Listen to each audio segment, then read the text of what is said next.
Hello everyone, আসসালামু আলাইকুম। কেমন আছেন সবাই? আজকে আমি খুবই মজাদার এবং আহ, খুবই কম সময়ে তৈরি করা যায় ঘরে থাকা উপকরণ দিয়ে কাস্টার্ড ব্রেড পুডিং তৈরি করে দেখাবো। তো চলুন যাই, আমি কিভাবে কাস্টার্ড ব্রেড পুডিংটা তৈরি করি আপনাদের সাথে শেয়ার করে নিই। তার আগে বলে নিয়েছি, ভিডিওটা ভালো লাগলে প্লিজ চ্যানেলটাকে সাবস্ক্রাইব করে দিবেন, ভিডিওটা শেয়ার করে দিবেন। আমি আজকে পুডিংটা বানানোর জন্য পরিমাণ মতো আমি এখানে দুধ নিয়ে নিলাম। দুধটা আমি ভালোভাবে বলক উঠিয়ে নেব। একদমই সময় উম, লাগে না বললেই চলে।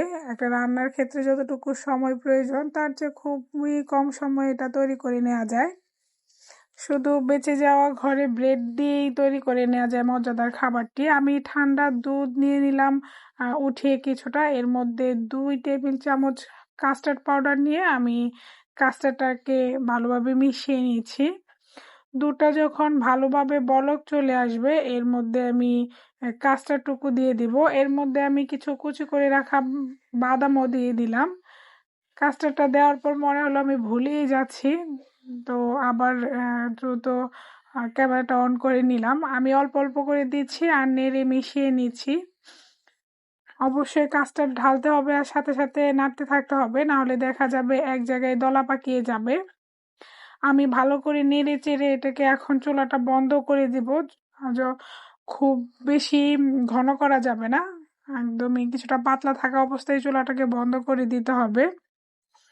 আমার একটা বলক আসার পর আমি চুলাটাকে বন্ধ করে এইরকম একটা থিকনেসে আমি এটাকে উঠিয়ে নিব।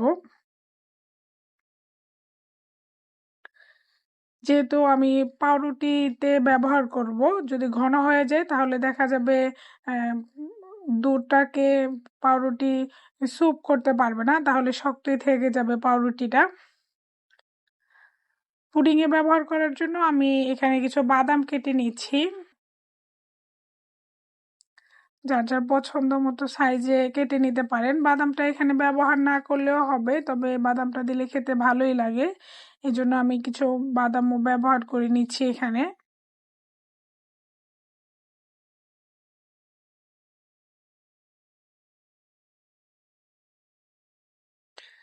বাদামগুলো কাটা হয়ে আসলে আমি কিছু ব্রেড আমার পছন্দ মতো সাইজ করে নিব।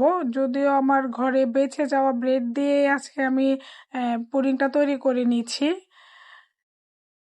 এরকম ঘরে বেঁচে যাওয়া অনেক সময় দেখা যায় ঘরে অনেক খাবার নিয়ে আসা হয়, এমন অল্প অল্প করে খাবার বেঁচে গেলে পরে আহ, খেতেও ইচ্ছা করে না। তো এভাবেই যদি ঝটপট কিছু তৈরি করে নেওয়া যায় তাহলে খাবারগুলো বেশ ভালোই কাজে লেগে যায়, নষ্ট হওয়া থেকে বেঁচে যায়।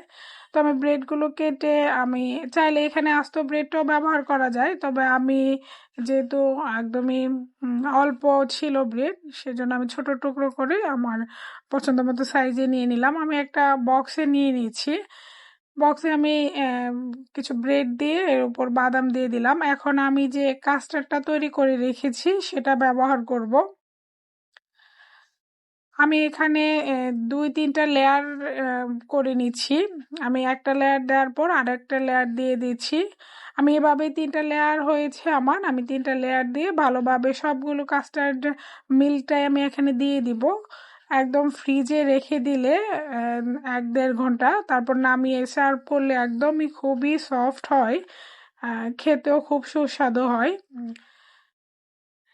আমি দ্বিতীয় লেয়ারটা দিয়েও আমি এর উপর আবারও কাস্টার্ড দিয়ে দিচ্ছি। আমি এইভাবেই সবগুলো দিয়ে আমি একদমই যেটুকু আমি তৈরি করে নিয়েছিলাম কাস্টার্ড সবটুকুই দিয়ে দিলাম। আমি এরকম ফ্রিজে রেখে পরবর্তীতে সার্ভ করে নিব। এর উপরে আমি বাদাম দিয়ে দিব। আমি ছোট্ট একটা বক্সে নিয়েছি যেহেতু আমার অল্প ব্রেড ছিল।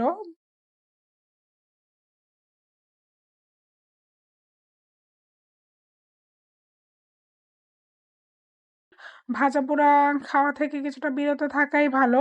তো এরকম ঠান্ডা একটা ডেজার্ট যদি হয় তাহলে খুবই ভালো হয়। আমি এর উপরে কিছু বাদাম দিয়ে দিলাম।